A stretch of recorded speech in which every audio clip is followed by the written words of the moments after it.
Join कर चुके हैं। बीरेन जी, पश्चिम उत्तर प्रदेश की ये 113 सीटें, 20 जनपद, बहुत कुछ चुनाव की रूपरेखा तय करने वाले हैं।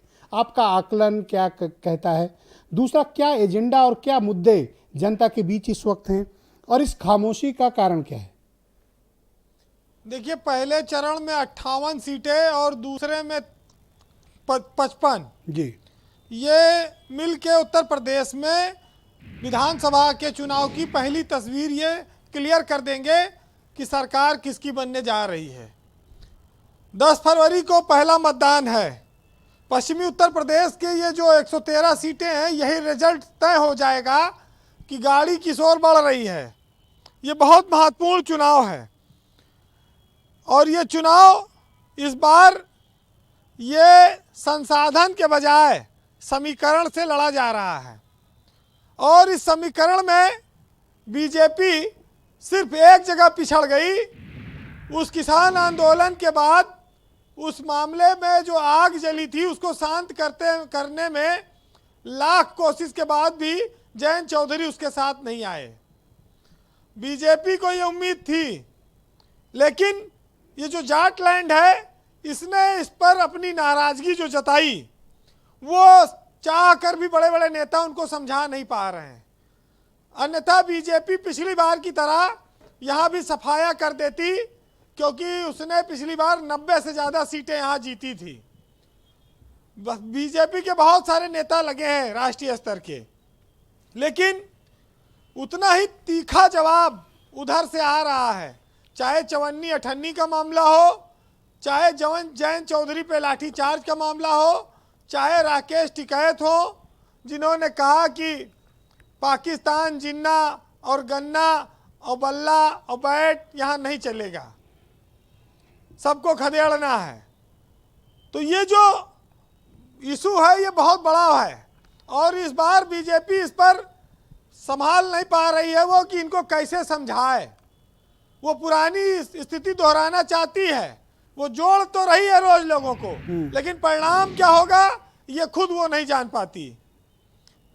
देखिए, जाटों के लिए जिस तरह से ये चुनाव है, वो इसको अपने आरक्षण से, गन्ना किसान से, किसान आंदोलन से, तमाम चीज़ों से जोड़े हुए हैं। वो मान नहीं रहे हैं। बीजेपी पैर छूने को तैयार है, उनके नेता भी हैं, लेकिन विरोध उनको हर जगह कहीं ना कहीं झेलना पड़ता है। जी। पलायन, मुजफ्फरनगर का दंगा, कैराना, ये भी उतना चल नहीं पा रहा है, उतना गुबार भर नहीं पा रहा है चुनाव में। तो कुल मिलाकर डोर टू डोर जाने के अलावा अब कोई रास्ता बचा नहीं है और उसमें भी मजा कम आ रहा है। जी।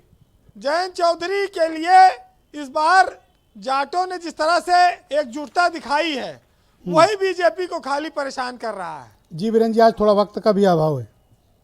देखिए, जाट को कहते हैं चाहे जिसकी खाट खड़ी कर दे। अब देखना होगा कि इन 113 सीटों पे किसकी खाट वो खड़ी करेगा। 40% वोट जिसे दिया था पिछले चुनाव में, उसे क्या मिलेगा? रिटर्न टिकट किसका कटेगा? हेलीकॉप्टर नहीं उड़ने दिया गया, आपको याद होगा, उसको लेके बवाल मच गया। जयंत चौधरी सिसौली पहुंचे, वहां आशीर्वाद ले रहे हैं। तो हिंदू मुसलमान चल नहीं रहा है, तो कैसे काम चलेगा इनका? नेताओं के सामने इस बात की चुनौती है जी। आश्वस्त नहीं है कोई कौन चुनाव जीतेगा।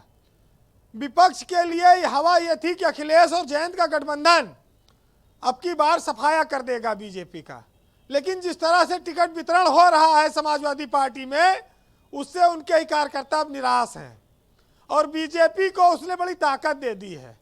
अधिकतर समाजवादी जो नाराज होकर अब जा रहे हैं, सब भाजपा उनको ज्वाइन करा ले रही। आप सेंट्रल यूपी से लेके पश्चिम तक देखिए जी। तो अखिलेश यादव को ये अपने लोगों को मनाना होगा, बुला के बात करनी होगी, तभी वो रोक पाएंगे, अन्यथा बीजेपी डैमेज कंट्रोल कर लेगी। बहरहाल, हम अपने नेताओं से आदर्श स्थिति की बात करते हैं। सरकार कोई चमत्कार नहीं करती, लेकिन सपने बहुत दिखाती है।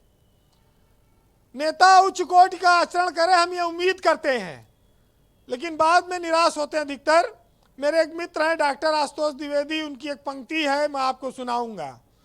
जो हम लोग अपने नेताओं से उम्मीद करते हैं कि यह जरूरी नहीं कि हर वक्त लबों पर ईश्वर का ही नाम आए। वो लम्हा भी भक्ति का होता है जब इंसान इंसान के काम आए। और इत्र से कपड़ों को महकाना बड़ी बात नहीं है, मज़ा तो तब है कि जब खुशबू आपके किरदार से आए। बहुत बहुत शुक्रिया आपका वीरेंद्र जी, बहुत ऊंची बात आपने कही। बहुत बहुत धन्यवाद। बहनों भाइयों, आज